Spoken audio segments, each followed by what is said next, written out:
trimestre, la primera mitad del embarazo, hemorragia de la segunda mitad del embarazo, hemorragia postparto.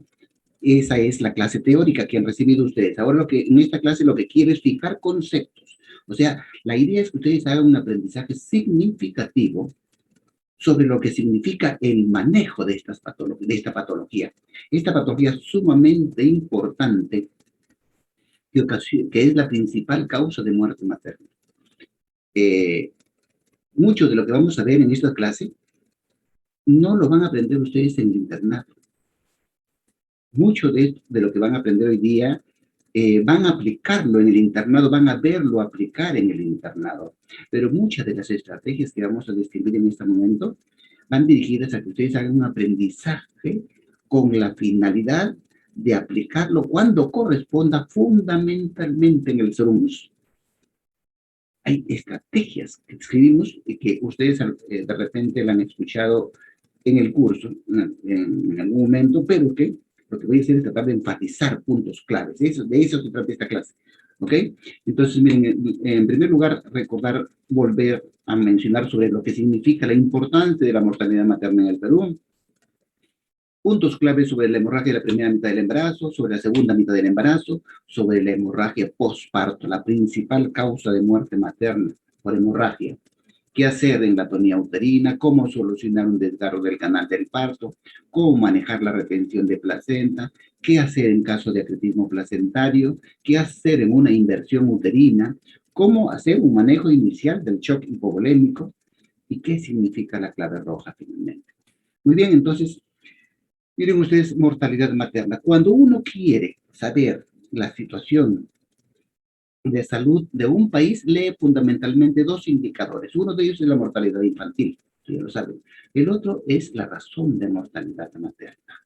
La razón de mortalidad materna, que es un indicador, así, razón. Razón no es una tasa, razón se dice porque el denominador es nacidos vivos. Número de muertes maternas sobre nacidos vivos, ¿no es cierto? 100.000 nacidos vivos, ¿ok? Miren cómo ha ido evolucionando la razón de mortalidad materna en el Perú. Vamos a poner un puntero acá.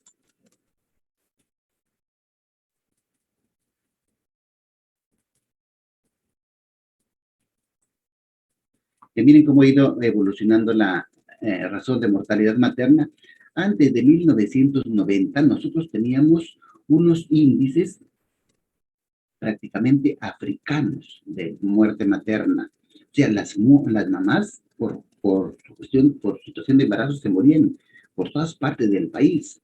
Es así que nosotros éramos los que más muertes maternas teníamos en toda América Latina, después de Bolivia y de Haití. ¿Se imaginan? Ahí seguíamos nosotros el tercero. O sea, muchas muertes maternas. En el 1980, 318, en el 85, 303, hasta que en el 1990 recién se tomó conciencia de la importancia de esto, ¿no? Y se comenzaron a trazar estrategias para disminuir las muertes maternas. Se hizo mucho trabajo más que entre el 90 y 95, entre el 95 y 2000. Ahí es prácticamente donde estableció toda la estrategia para disminuir la razón de mortalidad materna. ¿Qué estrategias que van dirigidas, pues, a implementar mejor los centros de salud, a capacitar al personal sobre el manejo de las patologías obstétricas, a mejorar las vías de comunicación, a adaptarse a la condición cultural de las madres en aquellos lugares alejados, porque la mayor cantidad de muertes maternas se producían y se producen todavía en los lugares alejados de la población, en los lugares aislados, en los pueblos, ahí donde ustedes van a ir a hacer sus anuncios, ahí se producen las muertes maternas. Felizmente que ahora las cosas han cambiado. Fíjense ustedes que en el 90 era 298, se mejoró un poco en el 95, y después desde el 95 hasta el 2000, sí hubo una considerable reducción de muerte materna, fíjense ustedes, 265 a 185 muertes maternas. Y después del 2000 ya ha habido un constante descenso por cuestiones del bienestar económico, hay que reconocerlo, ¿sí? Desde el 2000 hasta la actualidad, el país ha crecido económicamente, ha mejorado muchos aspectos de la vida del país en razón al bienestar económico. O sea, nunca, hace, creo que desde el año 1920, creo que el país no crecía tanto como en estos últimos 20 años. Y ese bienestar económico se ha reflejado también en mejorar la situación de salud. Los centros de salud ahora tienen también implementados, hay personal más capacitado, mejor remunerado, las vías de comunicación han mejorado, los hospitales tienen mejor capacidad de resolución y entonces todo esto ha permitido, pues, que fíjense ustedes que cómo ha ido disminuyendo la mortalidad materna. 164 en el 2005, de 2010 93, en el 2015 68. Fíjense, miren ustedes, en el año 1995 se hizo una reunión en la OMS, etcétera, y se trazaron objetivos, los objetivos del milenio, del tercer milenio de Llamaban, en donde los países se comprometieron a disminuir para el 2015 un 60% de su razón de mortalidad materna. Quiere decir que al Perú le correspondía, miren ustedes aquí, que el 2015 alcance una mortalidad materna de 66 por 100.000. Eso en esos tiempos se veía pues ilusorio, pues porque nosotros tenemos una inmensa cantidad de muertes maternas y sin embargo nos pusieron esa meta, ¿no? Fíjense ustedes cómo casi se logra el objetivo, 68 muertes maternas por 100.000 nacidos vivos en el año 2015. Todo el bienestar económico se tradujo realmente en disminuir de muertes maternas, o sea, se avanzó.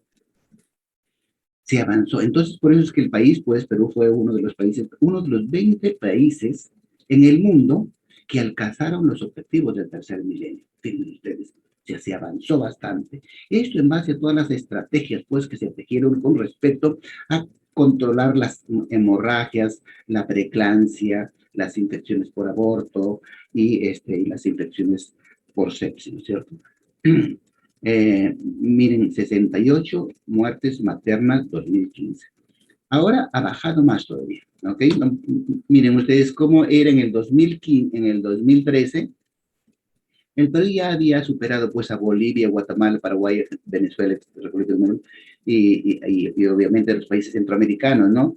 En muertes maternas, cuando antes del 1995 estábamos pues solamente por debajo de Bolivia y de Haití, fíjense que Haití no está por acá, ¿no? Entonces, 89 muertes maternas teníamos en el 2013 y ahora tenemos pues 68, hemos superado pues a Ecuador, inclusive a Colombia en cuanto a disminución de muertes maternas. Así han ido disminuyendo la cantidad de muertes maternas desde el año 2000 hasta el año 2020. Y como han ido en números absolutos, cómo han ido disminuyendo las muertes maternas progresivamente, fundamentalmente, fíjense ustedes, por el bienestar económico. Hemos estado en estos 20 años creciendo sostenidamente económicamente y eso ha redundado, pues, según una mejor implementación de los programas de salud. Y en específico de salud materna, ¿no? Como han ido bajando las muertes maternas, en el año 2019 fueron 302 y ahora pues en el 2000 se ha incrementado con este exceso ha sido pues por efecto del COVID-19.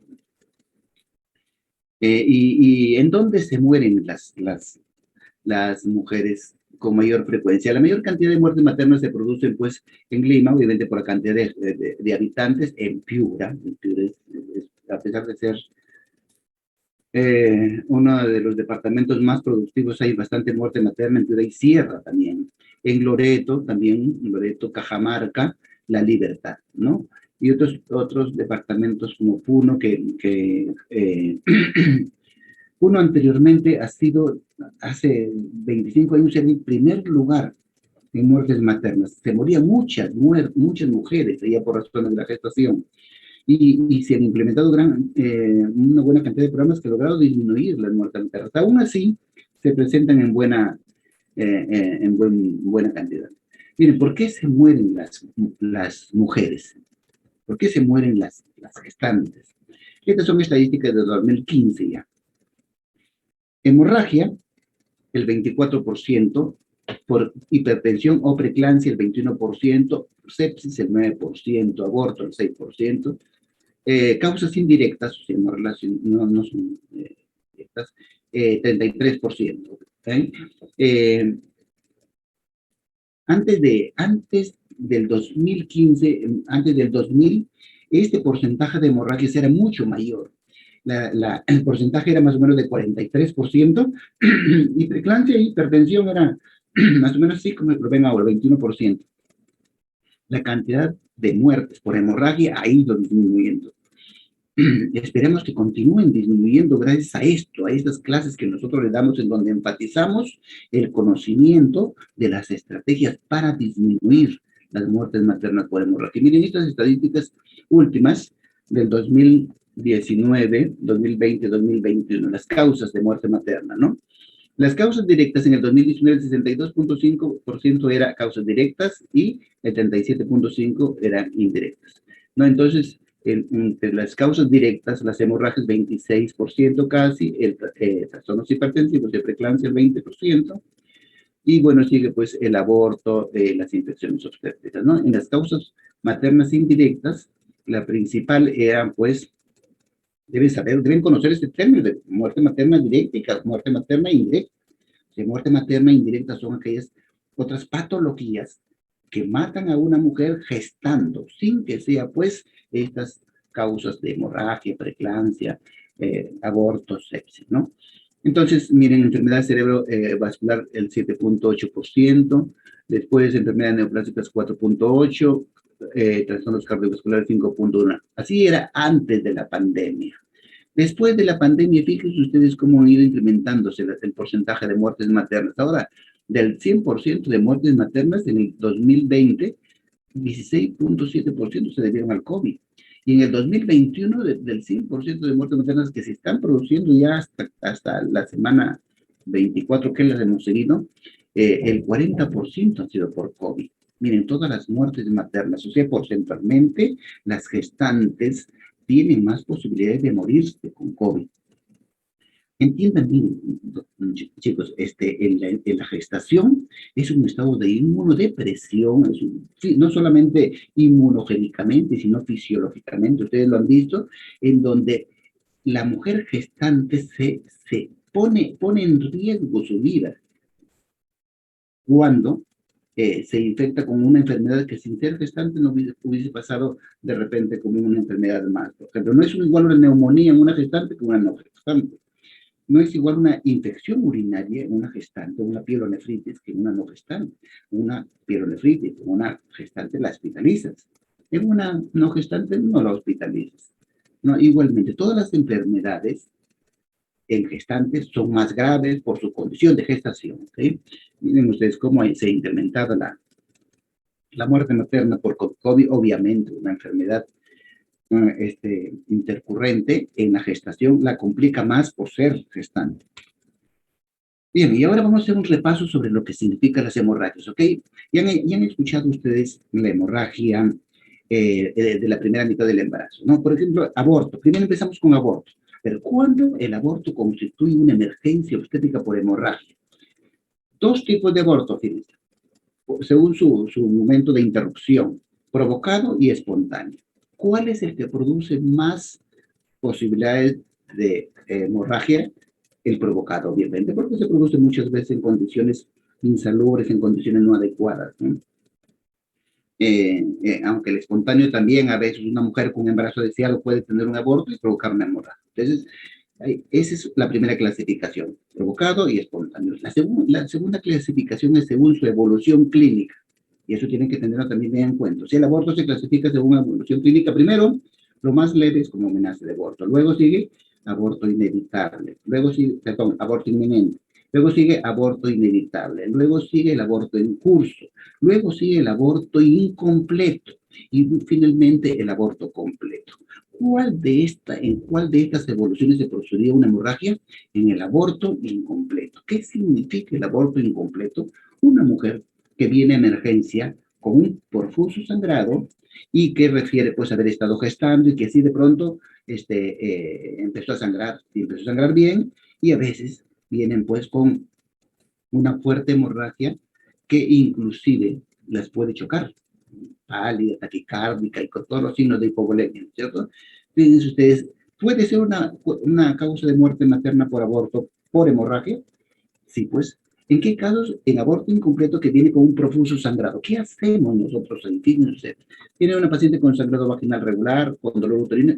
Al examen le encontramos el orificio cervical interno abierto, hacemos un tacto vaginal y encontramos podemos ingresar el dedo. Orificio cervical interno se llama cuando, este es el orificio cervical interno, este es el externo.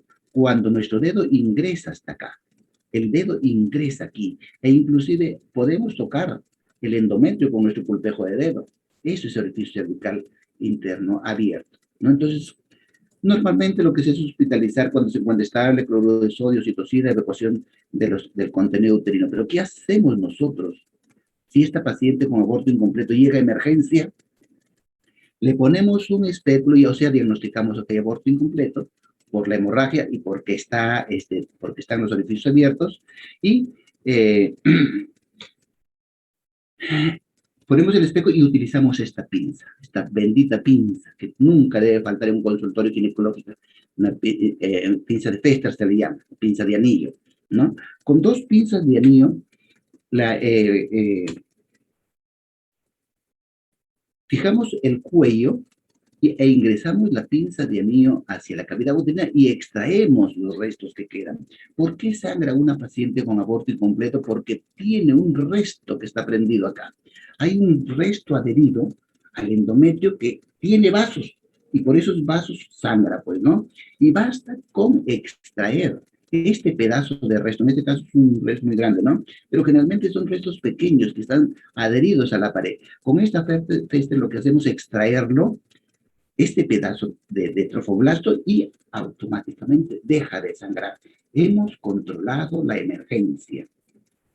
Si no hacíamos eso, con seguridad que continuaba sangrando. Una simple maniobra que ustedes deben saber: instrumentar el útero, o sea, pestas, hacerlo ingresar y extraer ese pedazo recto. Se controla el sangrado y luego al día siguiente se puede hacer, o más tarde, o de repente lo transferimos. Si ustedes están en el SERUMS, lo transfieren y en el hospital se le hace un legrado programado para retirar los pequeños restos que se han quedado por acá y que son necesarios evacuarlo pues con una legra, ¿no? Entonces así hemos controlado la hemorragia. Fíjense ustedes que también muchas veces hemos tenido que, inclusive con el dedo mismo, ingresamos el dedo y sacamos este pedacito de resto.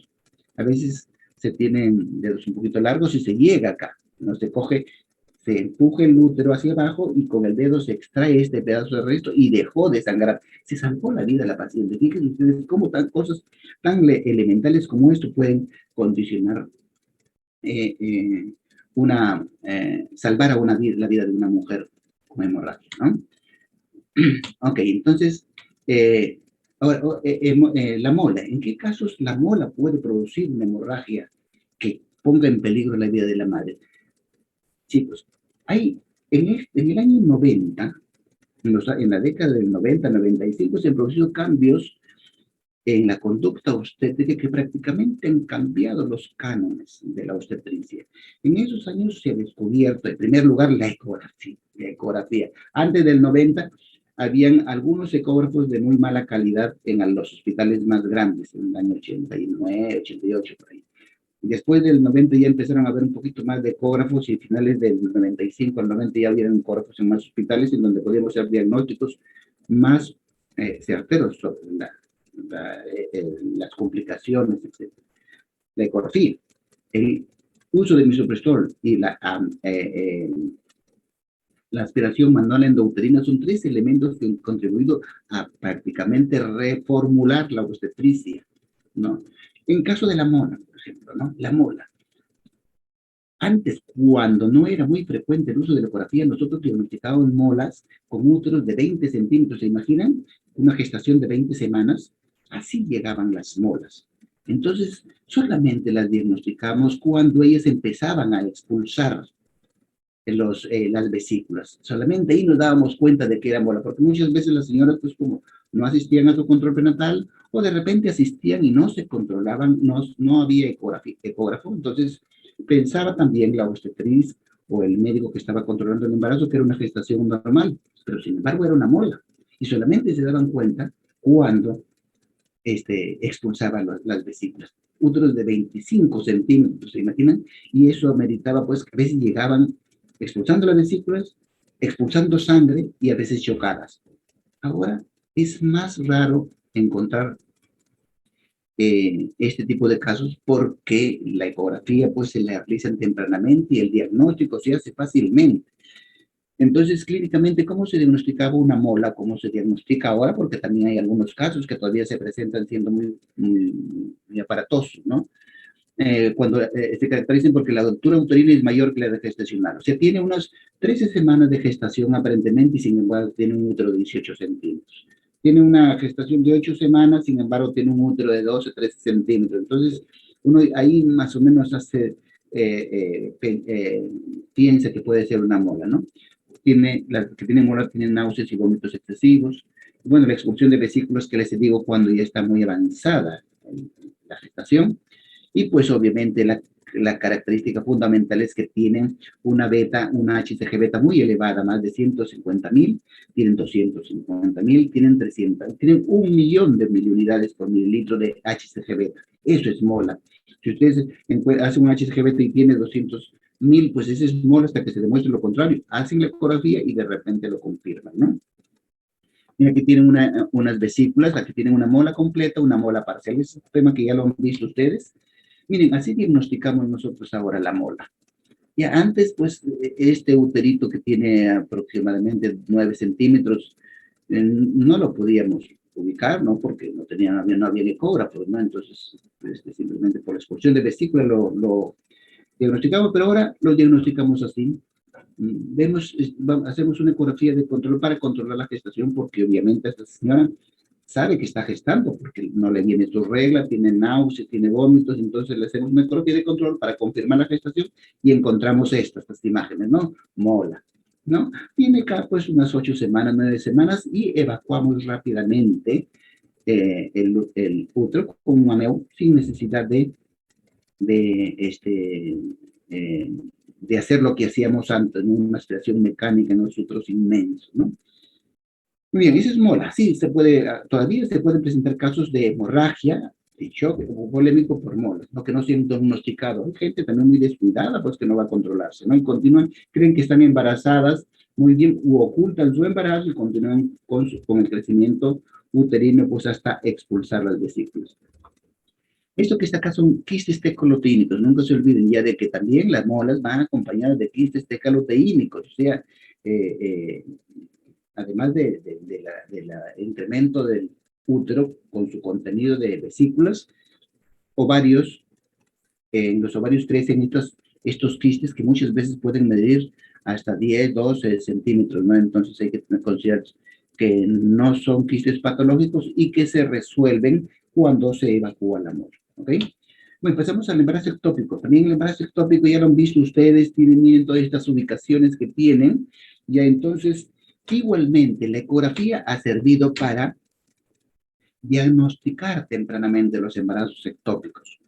Antes, igualmente, todavía seguimos recibiendo embarazos ectópicos complicados, pero antes que la ecografía sea muy difundida, el 80%, 90% de los ectópicos que recibíamos nosotros eran los complicados, ¿no es cierto? Porque esos tienen esta clínica florida. Complicado significa que el ectópico se ha roto. Hay hemoperitoneo, dependiendo del tiempo del tiempo y de la ubicación, ¿no? Y de la ubicación del embarazo ectópico, es que se produce una mayor o menor hemorragia, una hemorragia masiva o una hemorragia lenta, ¿no? Dependiendo de dónde se produce. Es diferente que se produzca en la zona ístmica un tremendo intersticio istmo-ampolla-fimbria, ¿no? Que imagínense que se rompa acá o que se rompa aquí, produce mucho más hemorragia que por ejemplo, por aquí, ¿no es cierto? Que aquí va goteando y poco a poco va dando dolor, ¿no? En cambio, una ruptura acá puede chocar a la paciente, o aquí en el intersticio, ¿no? Puede chocar a la paciente, dependiendo de la ubicación, ¿ok? Entonces, ahora ya hemos diagnosticado más tempranamente el embarazo ectópico y los diagnosticamos como embarazos ectópicos no complicados, ¿no? Que en el 50% son asintomáticos. Se viene la paciente a controlarse el embarazo, le hacemos una ecografía inicial y le diagnosticamos el ectópico. No tiene ninguna molestia. Entonces, tratamos, hacemos el tratamiento médico del tratamiento médico del embarazo ectópico con métodos de XAP, etcétera, que ustedes ya lo saben, ¿no?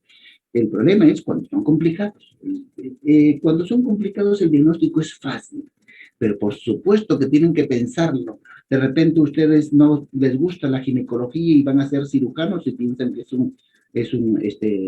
que es una apendicitis o es otra cosa, pero los signos de hipovolemia son claros en el ectópico complicado, ¿no? Es un dolor pélvico difuso, sea, es un dolor pélvico difuso y pues un dolor peritoneal, ¿no? Ya deben saber ustedes muy bien diagnosticar un abdomen agudo quirúrgico, que significa una palpación, un dolor a la palpación superficial y profunda con un Bloomberg positivo, abdomen agudo quirúrgico. Esto es lo característico en el ectópico, ¿no?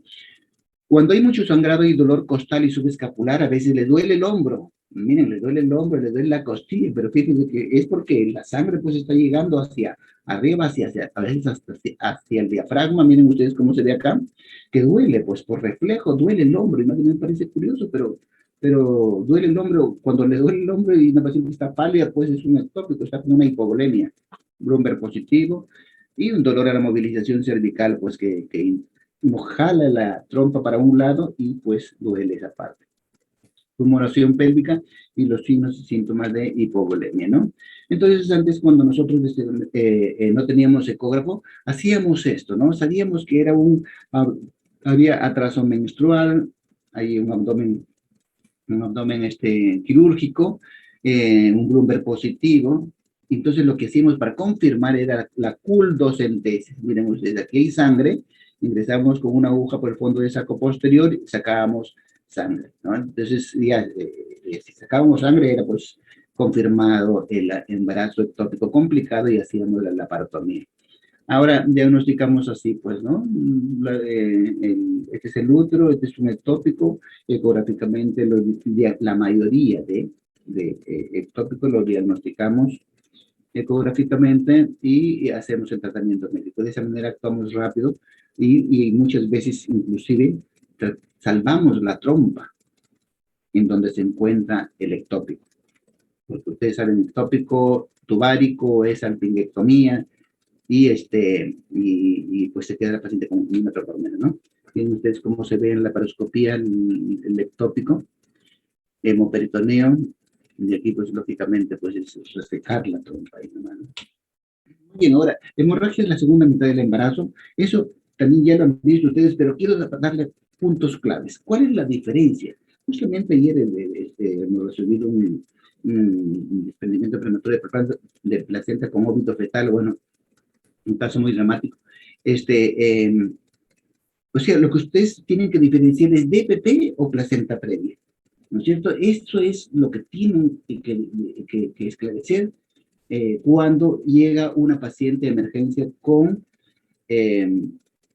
eh, con hemorragia, ¿no? Entonces, ¿cuáles son las diferencias? Por ejemplo, la forma de inicio. Miren, forma de inicio. Aquí está la placenta previa, aquí está el DPP. La forma de inicio en la placenta previa es insidioso, ¿no es cierto? Poco a poco, a veces en la noche empieza a gotear un poquito de sangre, ¿no? Pero en cambio, en el DPP, el sangrado es brusco de un momento a otro. O sea, detrás de la placenta se forma una hematomita, esta hematomita va creciendo, y de pronto se evacúa. De pronto, de cola hacia el orificio cervical interno, se evacúa, y se evacúa bruscamente, porque este es un hematoma que se ha estado formando de horas, ¿cierto? Entonces, por eso es que es brusco el sangrado. El color del sangrado. Aquí, pues, miren, el sangradito viene directamente del vaso, por lo tanto es rojito. Gotitas de sangre mancha su ropita de rojo, ¿no? En cambio, acá, además de ser brusco, baja sangre oscura, porque se ha oxidado. ¿No ves que el sangrado ha sido de horas antes? Se oxida acá, y entonces sale un poco oscura la sangre, ¿no? Eso también lo diferencia, desprendimiento. Ahora, el dolor. Aquí no tiene por qué haber dolor, ¿no es cierto? En cambio, este hematoma que se forma detrás de la placenta estimula la musculatura uterina y produce dolor. Produce dolor. La paciente tiene dolor. No hay que confundir el dolor de las contracciones con un dolor del desprendimiento prematuro de placenta. Se producen contracciones uterinas. Aquí se producen, no tienen por qué producirse contracciones uterinas. En cambio, acá sí. Pero unas contracciones uterinas entre comillas. O sea, son contracciones uterinas sostenidas, como lo que hemos visto ayer, ¿no? A veces, por eso es importantísimo medir bien la dinámica uterina cuando viene una paciente en trabajo de parto. La dinámica uterina es frecuencia, duración e intensidad. Una frecuencia de 3 contracciones en 10 minutos, una intensidad y una duración de 30 a 50 segundos. Eso es normal. Pero que venga una paciente con una contracción sostenida, que no se relaja, que dura 1 minuto, 2 minutos, 3 minutos y sigue contraído, entonces eso es DPP hasta que se demuestre lo contrario, ¿no? Entonces hay que considerar bien, contracciones uterinas, y eso se llama hipertonía uterina, ¿ok? Entonces, y el bienestar fetal, ¿dónde se compromete más el bienestar fetal? Aquí no tanto, porque sangra por poquitos y eso avisa, y entonces acude al hospital y la tratamos, ¿no es cierto? La monitorizamos. En cambio acá no, acá como el caso de ayer, pues se desprendió la placenta, durante 2 horas estuvo sangrando en su casa, se desprendió la placenta, se desprendió un 50% de placenta y llega a la emergencia con un sangrado profuso que al toque todos corren, pues, ¿no? Eh, a, a, a atender la emergencia obstétrica. Y ya, pues, no habían latidos cardíacos fetales. Inmediatamente a sala de operaciones. En 1 hora se ingresó a sala de operaciones, obviamente ya con el diagnóstico de óbito fetal DPP, pero ya el bebé estaba muerto. Ahora, si no ingresamos rápido, la señora se puede morir por un CID o por un útero de Cuvalier, porque cuando hay un DPP, la pared uterina se infiltra de negro, como lo visto ayer. Entonces, cuando la sangre penetra las fibras musculares del útero, no permite que se contraen fácilmente y hacen atonía uterina, ¿no? Entonces, esto nos obliga muchas veces a hacer la histerectomía. Ayer, ayer lo que hemos hecho no hemos hecho histerectomía, hicimos un Belinch, que después le voy a explicar, y pues con eso se logró controlar la atonía uterina que tenía, ¿no? Pero sí tenía cierto nivel de infiltración. O sea, para que mate el bebé, un desprendimiento prematuro tiene que tener por lo menos el 50% de la placenta desprendida, ¿ya? 50% tiene que estar desprendido. Y como decimos, si bien ya no habían latidos, pero pues va a matar a la señora si es que no actuamos rápidamente, ¿sí? Miren cómo la placenta previa, placenta marginal cuando está hasta acá, parcial cuando está a la mitad y total, ¿no? Explosiva. Y el DPP, miren cómo puede ser un DPP. No siempre los DPP sangran, obviamente, no sangran siempre. Miren usted cómo está acá, se desprendió la placenta y el hematoma está oculto. No sangra, pero sí tiene hipertonía uterina, tiene dolor. E inclusive puede matar a la paciente, al bebé, y sin embargo no hay sangrado, ¿no? DPP oculto. Acá sí hay sangrado, miren acá tremendo hematoma que se ha formado y toda la placenta está desprendida. Esto es un óbito fetal. ¿No? ¿Cómo se va a oxigenar el bebé si toda la placenta está desprendida? ¿Okay? Bien, entonces para diagnosticar, nosotros diagnosticamos ecográficamente la placenta previa. Miren, acá está el OSI, aquí está la placenta, perdón, este es un hematoma retroplacentario, DPP, y aquí tenemos la placenta, ¿no? Debajo de la cabeza. Este es el OSI. Acá también tenemos la placenta, ¿no? Delante de la cabeza del bebé, placenta previa. Ecográficamente diagnosticamos mejor la placenta previa. El DPP no siempre se puede diagnosticar, porque a veces está posterior. En este caso se ve el hematoma, vaya, también lo veíamos bien, pero cuando está en la placenta posterior no podemos determinar bien si es que es un DPP. Pero la clínica es lo que manda, la clínica, ¿ya? Esta es una ruptura uterina producida en una paciente con cesariana anterior. Miren ustedes cómo se puede romper, una emergencia, ¿no? Por eso tenemos que estar siempre pendientes de los factores de riesgo, factores de riesgo. Este es un signo, el anillo de Van Del que se le llama. Fíjense ustedes aquí como el labio anterior del cuello se pinza con la cabeza, entre la cabeza y el pubis se encuentra el labio, ya, del labio interior del cuello. En este caso es una desproporción cefalopélvica, por ejemplo, ¿no? Repito que debe ser cesariano y sin embargo está en trabajo de parto porque no llega al hospital o porque pretende atenderlo una curiosa en su casa. Entonces, le continúa dando trabajo, chance vaginal, sin embargo, es una pelvis estrecha. Entonces, la cabeza, pubis, cuello se estira, hay contracción uterina y cómo se va estirando esto. Y se produce esto que se le llama el anillo de Bandel.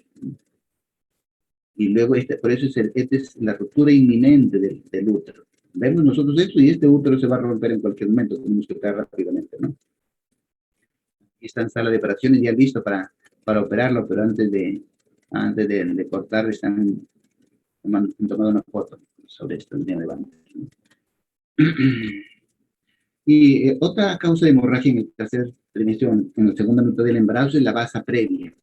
Ya no siempre es placenta, no siempre es sangre materna. Fíjense ustedes cómo esta placenta anormalmente presenta estos vasos que se desplazan por delante de la cabeza del bebé. Y a veces por cualquier motivo, por una ruptura prematura de membranas, etcétera, este vasito se puede romper, ¿no? Y expulsa sangre. Expulsa sangre, pero del bebé. Aquí esta sangrecita no es de la mamá, no es de un DPP, no es de una placenta previa, es del cordón umbilical. ¿Okay? Por eso también es una causa de hemorragia. Pasa previa le llaman. Bien, entonces, la principal causa de muerte materna por hemorragia son las hemorragias que se producen en el posparto. En el posparto. Fíjense ustedes, hemos visto toda la hemorragia de la primera mitad y de la segunda mitad del embarazo. Las hemorragias posparto son las principales muertes maternas.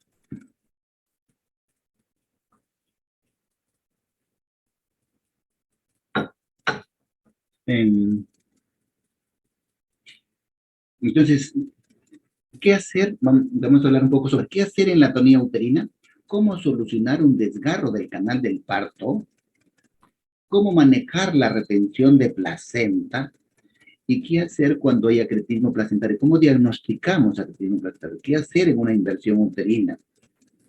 De todo esto, ustedes en el SERUMS pueden manejar esto, obviamente, qué hacer en la atonía, tratar la atonía uterina, y si no se puede referirla con los elementos que les voy a enseñar. ¿Cómo solucionar un desgarro del canal del parto? Eso tienen que solucionar, tienen que aprender a suturar un desgarro del canal del parto. Como les digo, ustedes van a ser de repente dermatólogos, neurólogos, patólogos, lo que sea, pero en el SERUMS tienen que aprender a solucionar estos problemas. O sea, una muerte materna es muy, muy investigada. Cuando se muere una madre en un centro de salud, obviamente el primero que llaman es al director de la DISA. Oiga, venga por acá, entonces explíquenos ustedes qué pasó. El director de la DISA, de la Dirección Regional de Salud, llama pues al director de la red de salud, averiguar qué pasó con su muerte, por qué sucedió, si todo estaba bien planificado, qué falló. Hemos capacitado, hemos implementado casas de espera, capacitación, buena implementación, y bancos de sangre. ¿Qué pasó? El jefe de la red llama al jefe de la microred. También él investigando qué pasó en su posta. El jefe de la microred jala al médico de la posta donde sucedió la muerte materna y pues lo crucifican, pues, ¿no? Que él va a ser patólogo, no quería saber nada de obstetricia, pero sin embargo, le cae todo sobre él. Entonces, fíjense que ahora no solamente son problemas administrativos, ahora son problemas médicos legales. Les tienen que ser conscientes de que ahora todos están expuestos a ser enjuiciados y a ser condenados, inclusive si es que no se hacen las cosas tal y conforme se debe ser. Negligencia le llaman, ¿no? Entonces, tienen que aprender estas cosas. ¿Cómo solucionar una atonía uterina? ¿Cómo suturar un desgarro del canal del parto? ¿Ya? Entonces, en los desgarros lo van a aprender en el SERUMS, perdón, en el internado. Ahí es donde ustedes de repente no van a suturar un desgarro, pero tienen que estar chequeando y tienen que estar viendo, acercarse, ver cómo se hace. Eso se les puede presentar una sola vez en el SERUMS. Y si no saben solucionarlo, se les va a morir la paciente en el camino. Ya, de repente se deciden transferirlo, pero es tan fuerte la hemorragia que no llega. Entonces, tratar de solucionarlo ahí. ¿Cómo manejar la retención de placenta también? O sea, Muchas muertes maternas literalmente se producían por retención de placenta. O sea, porque no sabían extraer una placenta retenida. En primer lugar, no sabían diagnosticar cuándo se había retenido. Y después, no tenían la valentía para meter la mano y extraer la placenta, ¿no? Entonces, esa es una competencia que deben tener ustedes, porque antes, ahora ya lo hacen. Antes, ¿no? Pues tenían miedo. ¿Cómo va a ingresar mi mano en la vagina? Decían, ¿no? Pero deben saber lo que sí. Por eso es que yo siempre les aconsejo que cuando hagan su internado, así no les competa hacer eso, vean ustedes cómo se hace. A veces, muchas veces basta con ver una sola vez y se les queda grabado acá, ¿no? Con dirección a entrenarse para el serón si no tengan problemas. Atletismo placentario sí es una desgracia, a veces que está ahora cada vez más frecuente con tanta cesárea que se hace, y una inversión, que hacer en una inversión uterina, que más que hacer es prevenir la inversión uterina. O sea, todas las inversiones uterinas son, son por maniobras mal hechas, ¿no? Son cosas que no debieron suceder, ¿no? A ver, vamos a hablar rápidamente sobre cada una de estas. En primer lugar, las 4T. Me voy a demorar un poquito aquí en describirles porque de aquí van a ir preguntas del examen que necesariamente tienen que saber esto, ¿no? En las 4T. O sea, ¿por qué se produce una hemorragia posparto? Una hemorragia posparto se produce en primer lugar por una sobredistensión uterina. ¿Y por qué se produce la sobredistensión uterina? Por una gestación múltiple, por macrosomía, por polinamios, por malformaciones fetales, por hidrocefalia, ¿no? Entonces, se puede prevenir. Yo sé que me va a venir una hemorragia si es que tengo estas cosas. Un agotamiento muscular uterino, por ejemplo, ¿por qué? Por un parto prolongado, o precipitado, o multiparidad. Si viene parto prolongado, es múltiple, entonces tengo que estar atento porque me puede producir una atonía uterina. Igual, una infección, una corionitis, una RPM prolongada, fiebre, anomalías uterinas también, miomas uterinas, placenta previa, una inversión uterina, que es una iatrogenia, como les digo. ¿No? Las inversiones uterinas son iatrogenia. O sea, cuando hay una inversión uterina, ya se hizo algo mal ahí. No tiene por qué invertirse el útero. Puede ser por una placenta fúndica o una tracción excesiva del cordón, una paridad elevada, ¿no? Y también la segunda P es el trauma. El trauma significa laceración de cérvico-vaginal, prolongación de la histerotomía en la cesárea y ruptura uterina, ¿no? ¿Y por qué se produce una laceración? Por parto instrumentado, precipitado, episiotomía. ¿Por qué una prolongación de la histerotomía en la cesárea? Bueno, sí es por malposición, manipulación, una mano está muy abajo la cabeza, etcétera. Y ruptura uterina por cirugía uterina previa, por ejemplo, ¿no? Y el tercer T, el tejido, o sea, ¿cuánto se llama, qué significa esto? Retención de restos placentarios, alumbramiento incompleto, acretismo placentario. Mire, este es el tejido, este es la tercera T, retención de restos. Y muchas veces no solamente tejido, sino también coágulos. Muchas veces el útero no se contrae porque hay coágulos adentro. Basta con extraer los coágulos y oxitocina y el útero empieza a contraerse. Y la trombina, que es el 1% de todos estos casos, alteración de los factores de coagulación, que puede estar relacionada pues, a una enfermedad que tenga la gestante, ¿no? Como hipemofilia, von Willebrand, etcétera, ¿no? O que la paciente ya tenga algún tratamiento anticoagulante, ¿no? Es un full historia clínica y no hay nada que...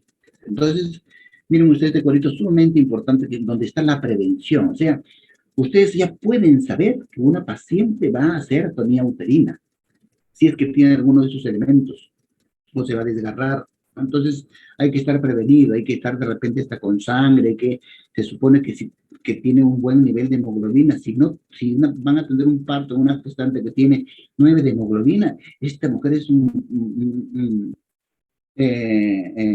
tensión muy peligrosa, ¿no? Porque si sangra, no soporta medio litro de sangre, 1 litro de sangre, ¿no?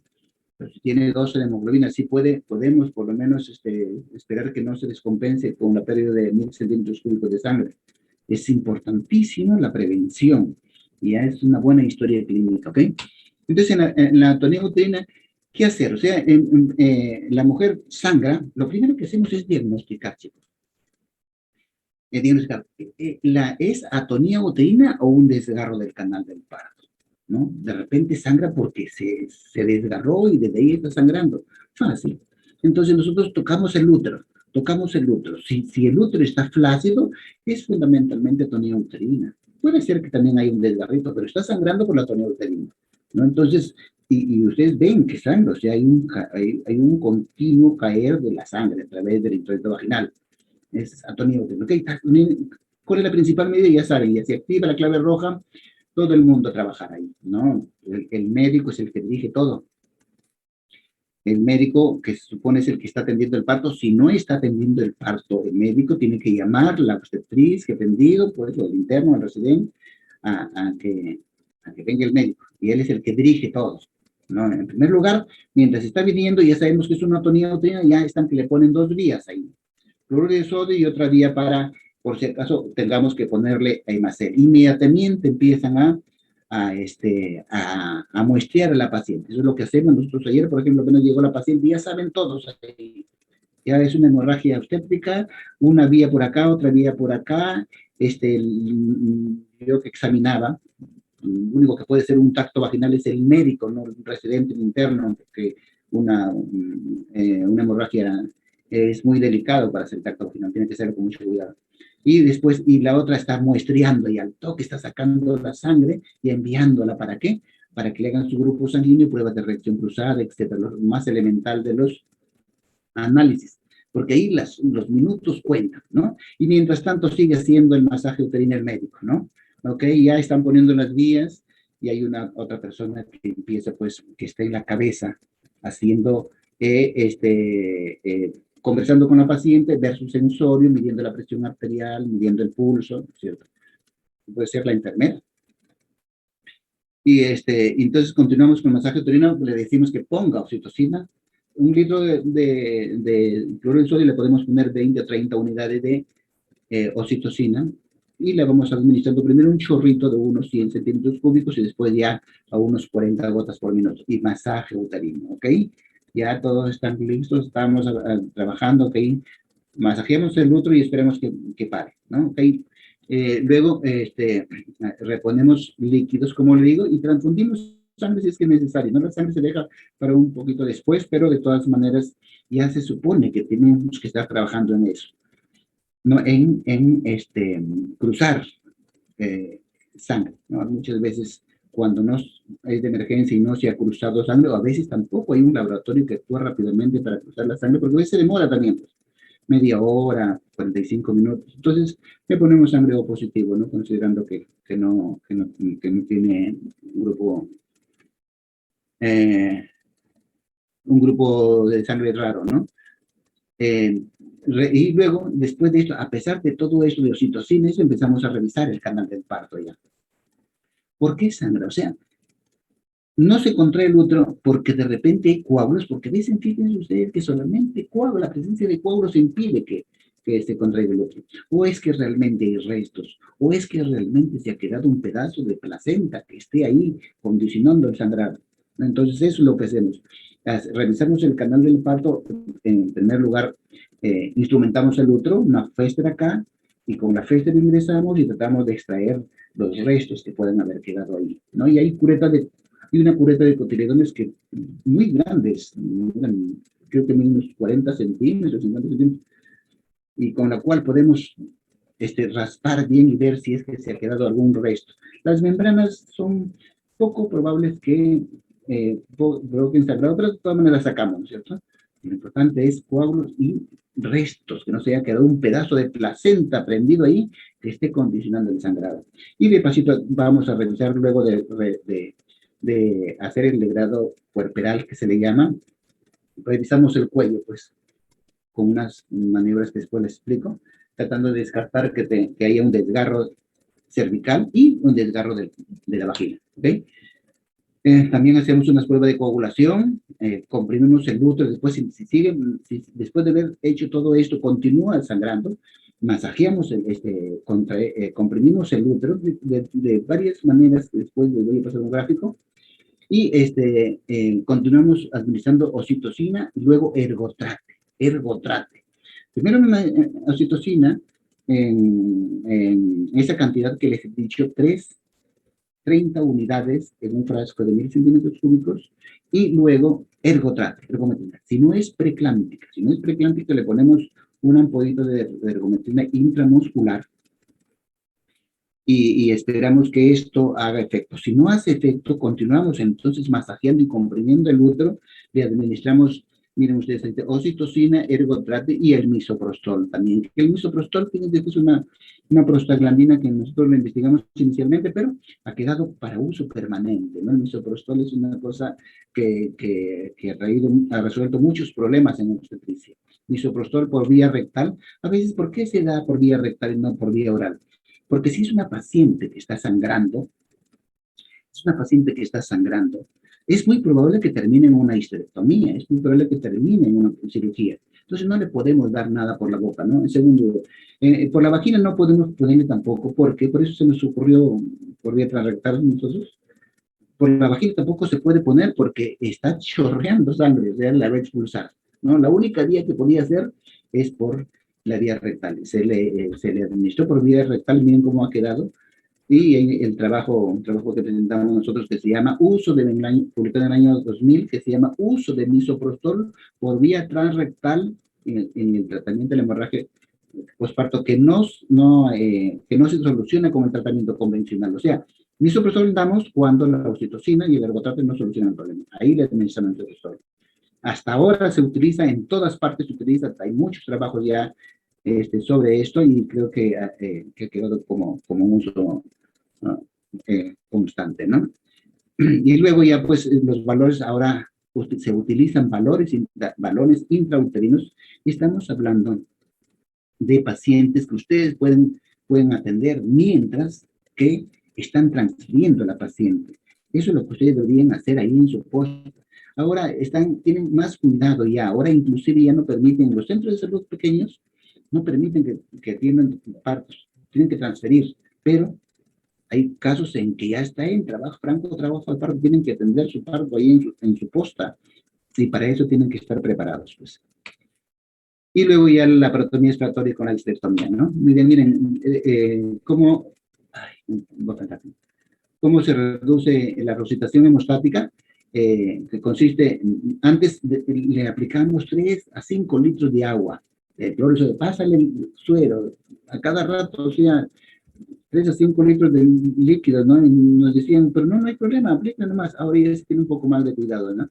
Se pone oxitocina y empieza a aplicarse plasma, y si eran el plaquete globular, se le coloca, ¿no? Después de 1 litro de cloruro de sodio, ya se empieza a administrar sangre o plasma fresco. A ver, como se dice acá a veces inclusive los 3, plasma fresco, plaquetas y paquetes globulares en una relación de 1 a 1. ¿No? Hay otras cosas como el factor 7 recombinado, activado recombinante, que es muy caro, hasta que se usa últimamente en otras partes, y bueno, en el futuro seguramente que nos va a llegar. Miren, la revisión manual de cavidad uterina, o sea, a veces inclusive, le digo, revisión de la cavidad uterina, que a veces se abre con la Fester, ¿no? Pero muchas veces lo hacemos con la mano. Miren cómo ingresamos la mano y con una gasa a tratar de sacar ese resto que está ocasionando el sangrado. Miren, a veces se acobardan un poco en meter la mano, ¿no? Ingresar el brazo, pero hay que hacerlo. Nosotros, yo lo he hecho un montón de veces. Al principio yo vi pues que una obstetriz lo hizo y me impresioné pues de ver cómo podía ingresar una mano en la vagina, ¿no?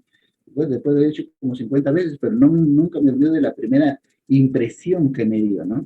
Y si no lo han visto ustedes, de repente no lo van a querer hacer, pero es bueno que cuando hagan su internado y hagan una revisión manual de cavidad uterina, ustedes se acerquen a ver y vean cómo se ingresa la mano hacia el canal cervical y se raspa, pues, tratando de sacar los restos.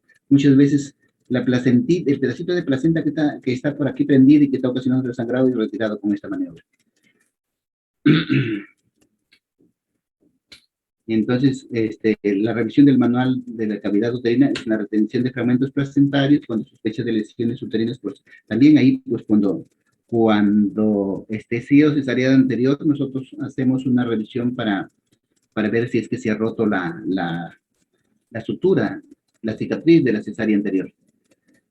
En la hemorragia uterina postparto que no responde al tratamiento con oxitóxicos y masajes, obviamente para sacar los restos. En parto pretérmino, también, o sea, en parto pretérmino, una gestante que tiene un parto de 30, 32 semanas, 33 semanas, nace el bebé y alumbra, ven la placenta y aparentemente está completa.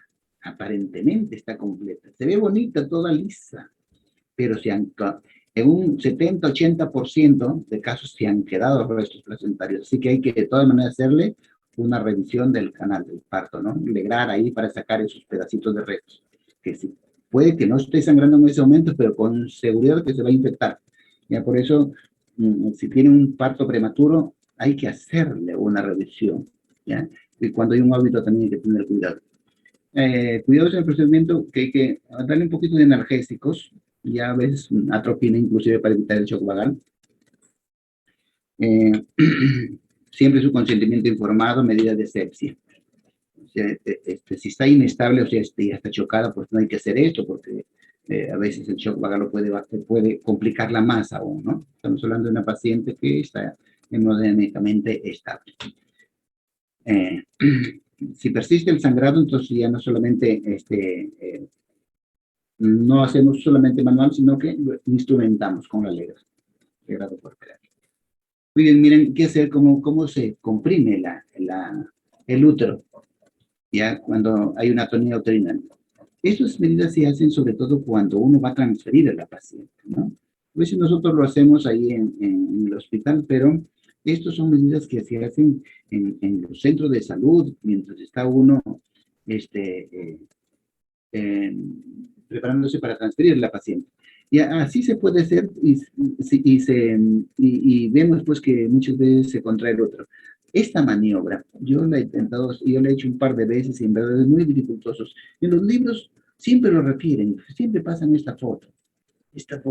Pero no, yo sé que el que lo ha publicado no ha hecho, ¿no? Porque los que hemos hecho, no será porque tengo una mano grande, pero los que hemos intentado hacerlo, le produce un dolor terrible a la paciente. Sí, tratamos de hacer eso, la paciente quiere desmayarse, a veces piensa uno que le va a dar un shock vagal, algo así, ¿no? Entonces, dejamos de haberlo hecho un par de veces y no lo he vuelto a repetir porque 2, 3 veces lo he hecho. No lo he vuelto a hacer porque en verdad es un dolor insoportable.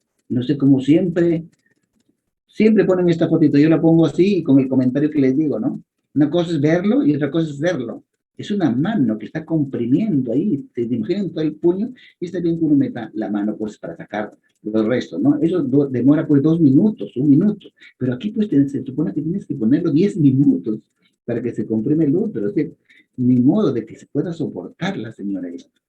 Y entonces lo que hago es poner con una Fester un grupo de gasas, a veces un dressing, un grupo de gasas, y con la gasa empujo, con la Fester empujo y comprimo acá. Así lo mantengo, pero con una gasa, haciendo una bola de gasa ahí, y con la Fester, en lugar de mi puño, ingresa la gasa. Y hace el mismo efecto, o sea, porque como la gasa está bien comprimida acá, pero sin la molestia del brazo, ¿no? E inclusive, así ustedes pueden transferir a una paciente, ¿no? Ustedes no pueden transferir a una paciente si está sangrando permanentemente, sin haber hecho nada. Tienen que transferirla con alguna de estas maniobras que les estoy diciendo, porque se les muere en el camino. Se les muere en el camino. Ustedes tienen que tomar, así con la Fester aquí en la vagina y con la mano acá, pueden transferirla. Estar de repente 1 hora en el camino, pero sí, están evitando que continúe sangrando. A ver, hay otras cosas que, miren, estas cosas se han implementado, se han inventado justamente para transferir a las pacientes, ¿no? Porque esto pocas veces podemos utilizarlo en el hospital, una vez que nosotros operamos. ¿Sí? No hacemos esto, a veces, muchas veces es múltiple, le hacemos una histerectomía o aplicamos todo el protocolo y muchas veces, ¿no? El problema es en los lugares alejados, ahí donde ustedes van a hacer sus serums, ese es el problema. Ustedes no pueden transferir a una paciente sangrando, algo tienen que hacer. Y para eso sirven varias maniobras. Por ejemplo, varias estrategias. Estos son los balones de Macri, él inventó esto. Son unos balones que ahora se venden así, ¿no? El ministerio ha comprado varios y no sé a dónde los ha enviado, pero sí hay algunos lugares que tienen. Y se llenan de agua. Se ingresan primero, es como una sonda Foley, es como el globo de una sonda Foley, que se llena de agua y comprime el útero, ¿no? Y deja de sangrar. Esto, esto no es un ratito, así está hasta que lo transfieran. A veces inventamos otras cosas, inclusive una vez estaba practicando con mis alumnos de San Marcos sobre esto y después me llama un año después me llama un exalumno diciéndome que esto le había funcionado, ¿no?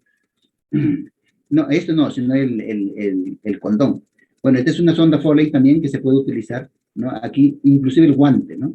En un guante también se puede, miren cómo se amarra, se llena, primero se ingresa al útero, se llena de agua y, y, y hace ese efecto compresivo. Este es el condón que nosotros practicamos esa vez y que le funcionó a mi alumno, a mi exalumno. No, lo puso porque estaba sangrando, no paraba, le había puesto de todo y quería transferirlo, pues no lo va a transferir así nomás, no lo puede transferir sangrando porque se le muere en el camino, algo tiene que hacer. Estas cosas son las alternativas para transferirla. ¿Ya? Y así, pues, o sea, le amarra un condón, después le llena, miren cómo le llena de agua, con un suero por gravedad, después de que ha ingresado el condón en el útero, y se llena, pues de esa manera comprime el útero. Por lo menos detiene el sangrado entre tanto llegue al hospital para hacerle una histerectomía. Muchas veces llegan al hospital y ya no sangra. Pero obviamente esto tienen que retirarlo poco a poco, pues no lo van a retirar bruscamente. Ya saben los médicos del hospital que si viene con un balón intrauterino, no lo van a sacar abruptamente porque se renueva el sangrado. Poquito a poquito, de repente lo dejan ahí mismo, porque esto puede estar inclusive 24 horas, lo dejan ahí mismo y poquito a poquito lo van desinflando, ¿no? Se llena el condón con 250, 500 mililitros de solución salina, se mantiene por 24, 48 horas, es gradualmente desinflado cuando cesa el sangrado. ¿Ok? Otra alternativa es la técnica de SEA, ¿no? También es muy buena esta, muy buena. Esta se ha descubierto últimamente y va dirigido a ustedes, chicos, que son los que van a hacer serums, ya para transferir a sus pacientes. Esto no lo empleamos nosotros en el hospital, o sea, claro, mientras que la metemos a depredaciones, le ponemos esto, ¿no es cierto?, para que no sangre más.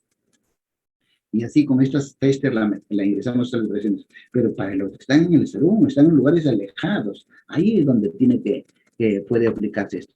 Es una técnica eficaz y sencilla, actúa de manera de torniquete conteniendo la pérdida hemática y dando tiempo al clínico para asegurar el efecto de las maniobras dirigidas hacia el control de la hemorragia o el traslado de la paciente.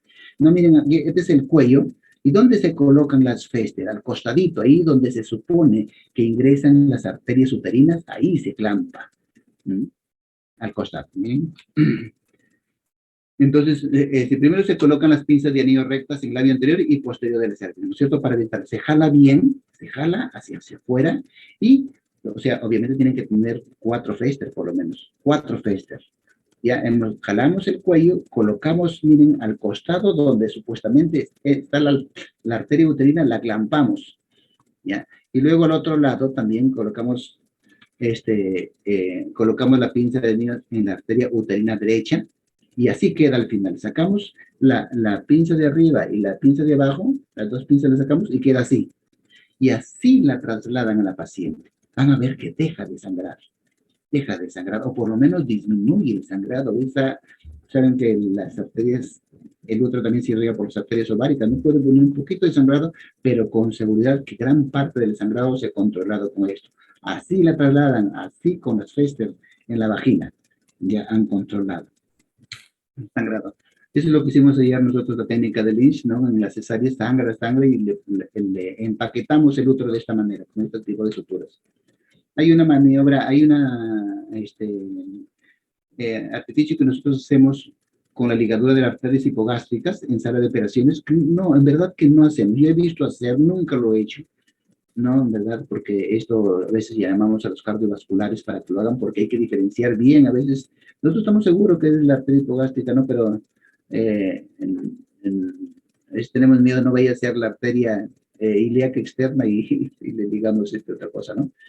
Entonces le ponemos una sutura absorbente ahí y tenemos el sangrado, ¿no? Esa es la ligadura de la arteria esofágica. Tiene éxito solamente un 40%, hay riesgo de lesiones vasculares e isquemia de nervios, pero si lo hace un cirujano cardiovascular, ellos conocen muy bien esta zona y lo ligan muy bien. A veces nosotros tenemos un poco de temor a hacerlo, ¿no? ¿Y cómo se estructura el desgarro del canal del parto?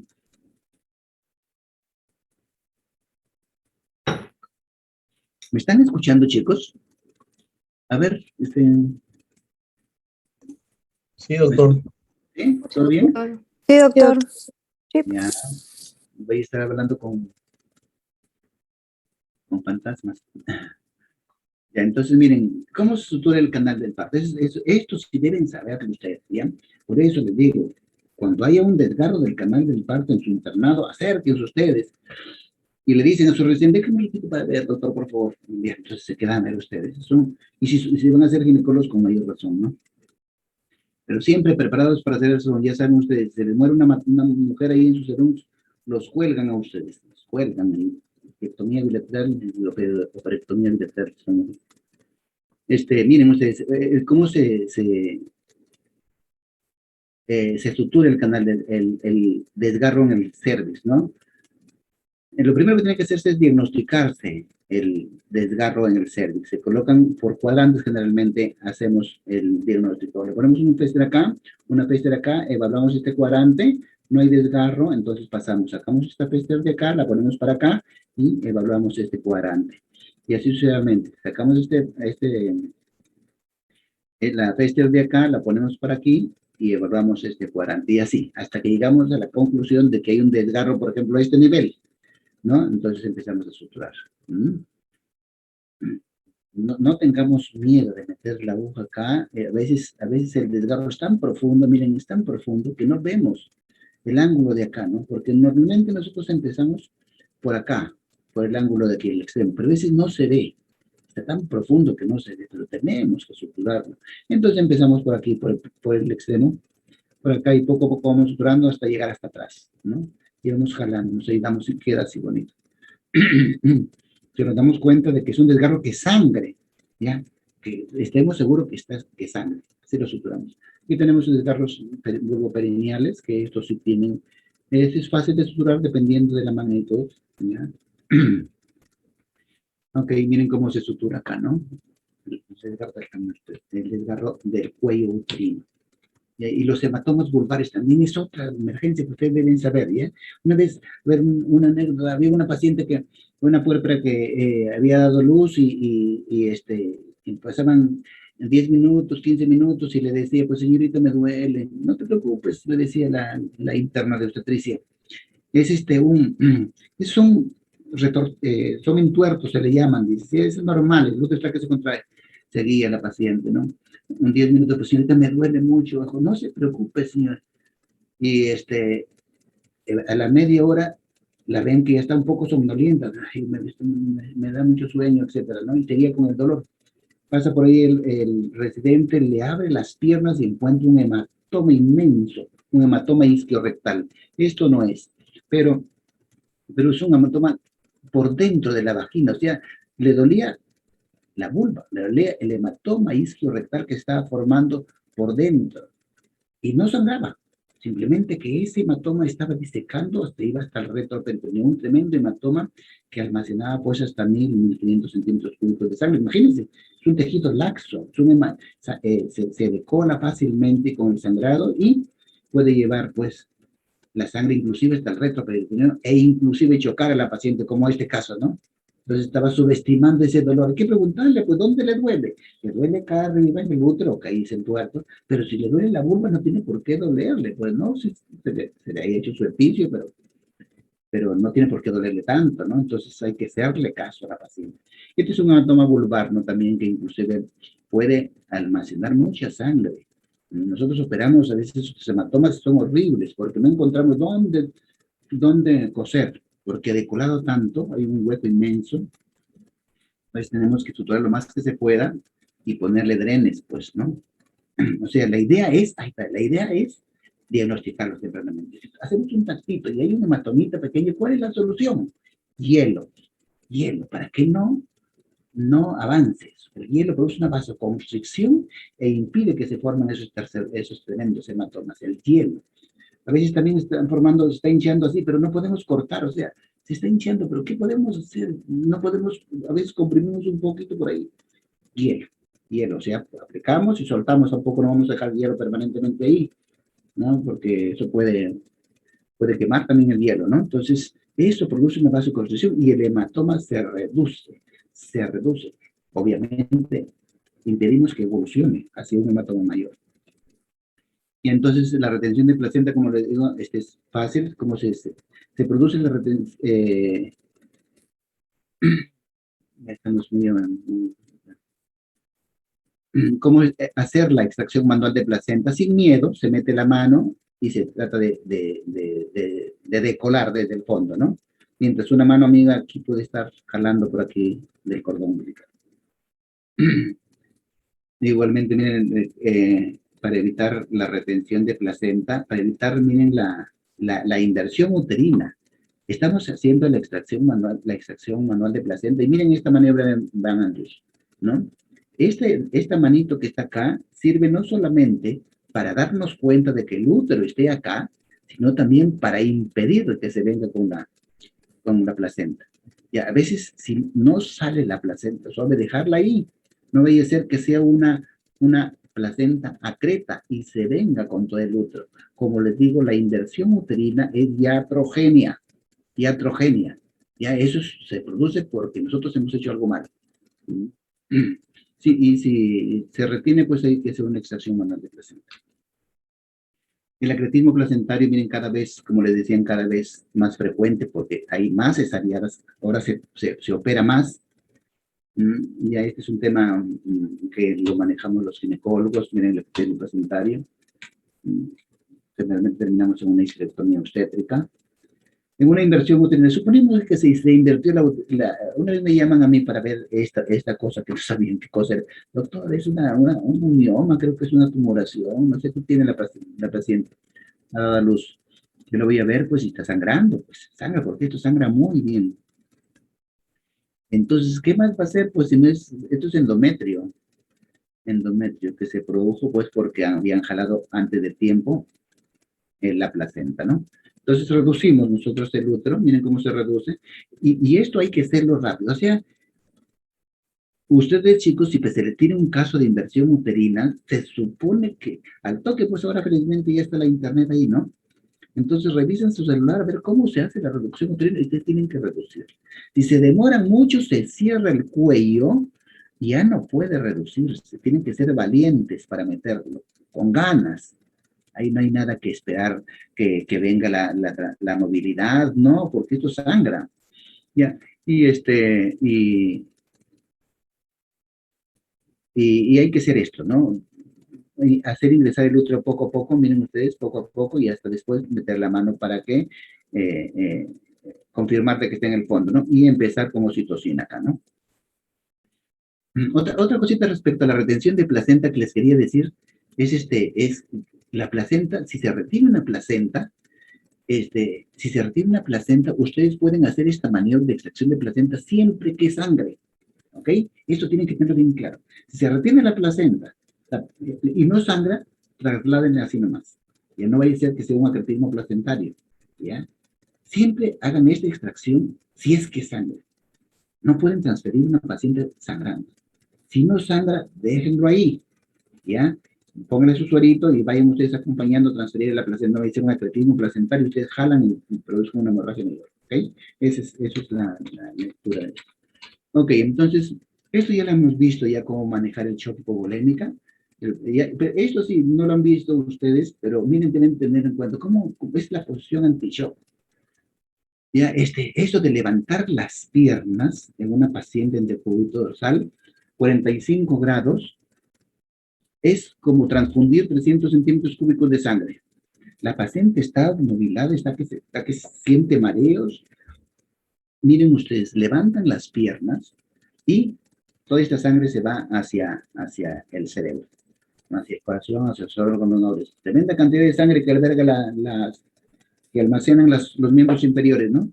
y esto se va haciendo. O sea, no se olviden de esto vale para todos, ¿no? Para todo. La posición anti-shock, ¿no? Levantar las piernas. Y la litotomía sirve, ¿no? Esto también ya lo hemos visto. Y para finalizar, el traje anti-shock no neumático también, que es importante. No, ya creo que ya lo han visto esto, pero es necesario hacerles recordar cómo se va colocando. Primero el 1, el 2, el 3, el 4 y el 5, en ese orden. Y así lo transfieren. Ya. Después para retirarlo, obviamente, para retirarlo, tiene sus condiciones para retirarlo, que no les habían dicho antes, ¿no? Yo he puesto esto una vez, hace tiempo, las primeras veces los puse y resulta que la señora era tan bajita que todo se le pegaba, ¿no? Entonces me dije, no, esto no sirve, hay que mandar a los que lo habían diseñado, pues que hagan pues para personas de nuestra raza, pues, de nuestro país, son generalmente bajitas. Y creo que le habían hecho como para norteamericanos, no sé qué, con dos de estos ya tenía las piernas cubiertas, ¿no? Entonces como no servía. Y bueno, entonces esto es útil. A ver, miren ustedes el fundamento. Primero se ponen estas siempre al mismo tiempo, después esto, después esto, después esto, y esto con cuidado ya, porque para no provocar insuficiencia respiratoria.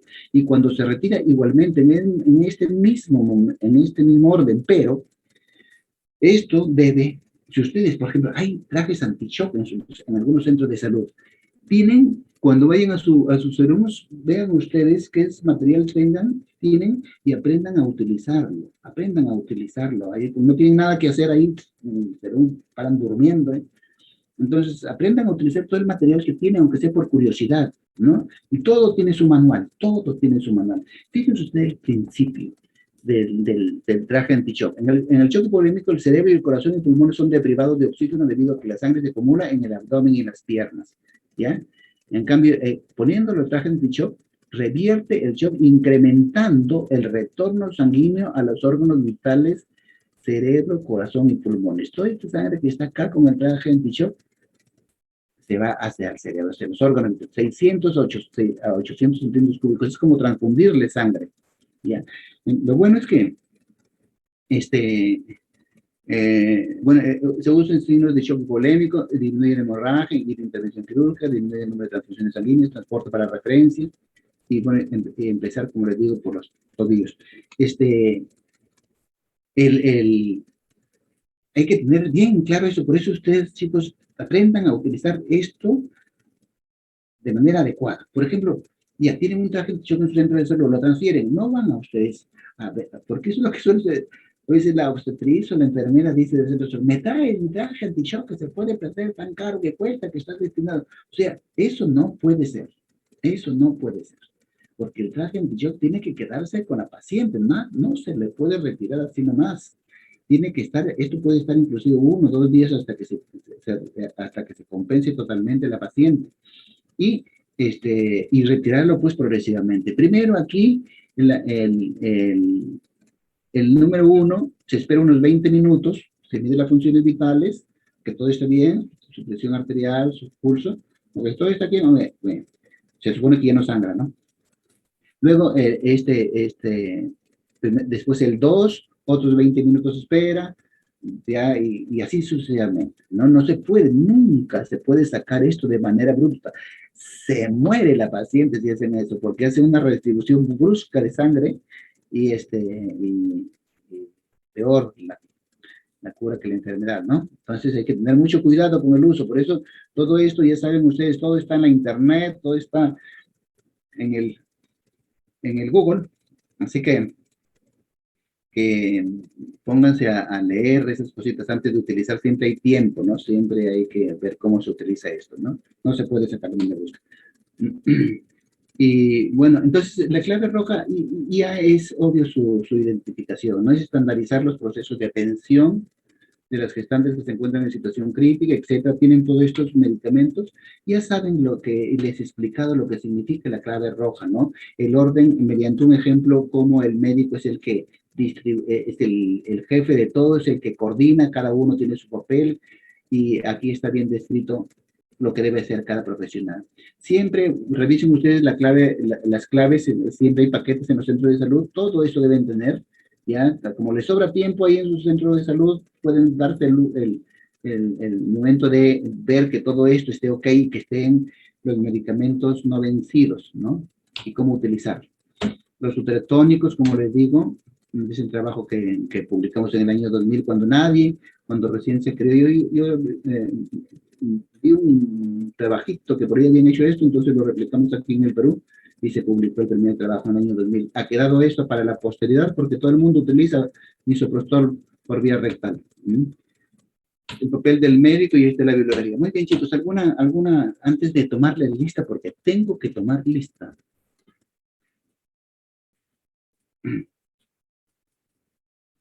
¿Alguna pregunta, chicos?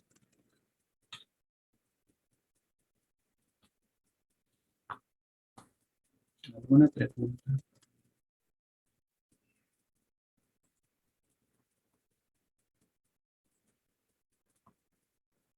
¿No hay preguntas? Me parece que todo claro, doctor. No veo preguntas en el chat tampoco. Ya, vamos a tomar lista ya. Repito nomás, es que vayan a sus clases.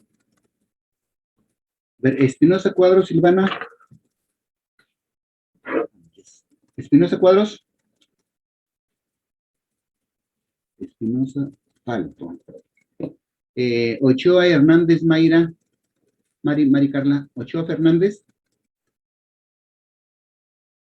Ochoa Fernández Alto. Vamos a poner aquí en rojo. Doctor, estoy aquí. Lo que pasa es que ayer ¿se me escucha? Sí. Lo que pasa es que ayer me vacunaron y estoy con un poco de dolor de cabeza. ¿Cómo te llamas? Mario Ochoa Hernández. Ya, bueno, lo importante es que esté ahí, ¿eh? Pacheco, Pilares. Presente, doctor. Ya. Acurio Ortiz. Acurio Ortiz. Acurio. En rojo. Contreras Caballero. Contreras Caballero. En rojo. Muñante Mondragón. Muñante Mondragón. ¿Por qué se van? ¿Por qué se van? Después me están llorando. Calle Flores. Calle Flores. Presente, doctor. Ya. Madera Garcés Hernán. Presente, doctor. Casafranca Landa. Presente, doctor. Salvador Domínguez. Doctor. Salvador Domínguez.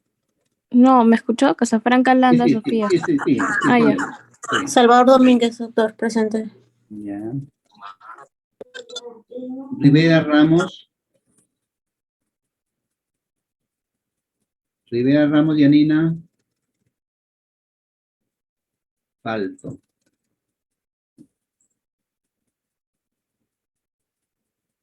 Westry Huertas, José Eduardo.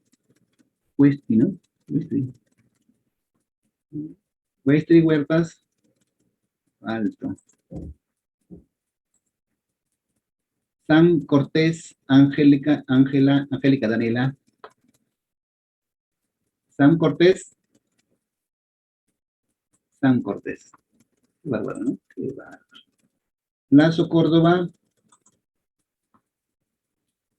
Lazo Córdoba.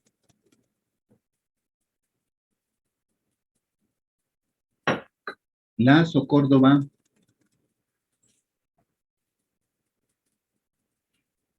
Rosel Fernández Manuel.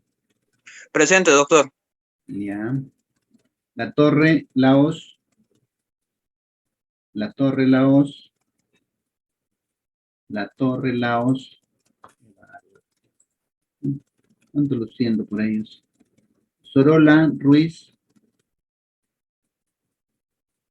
Sorola Ruiz. Sorola Ruiz. Alto. Parro Figueroa Catrín. Parro. Parro Figueroa.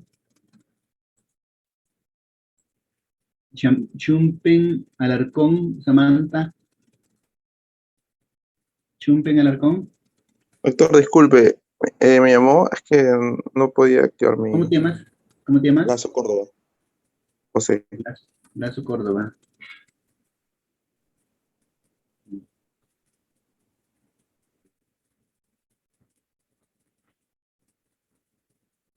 Ya. Gracias, doctor.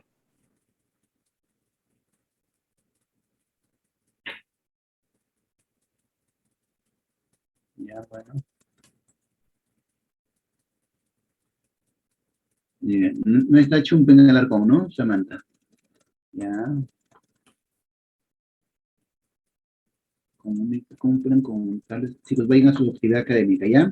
Eso es todo lo que les tenía que comunicar. Espero que hayan aprovechado la clase, pues. ¿Ya? Información para el futuro. ¿Ok?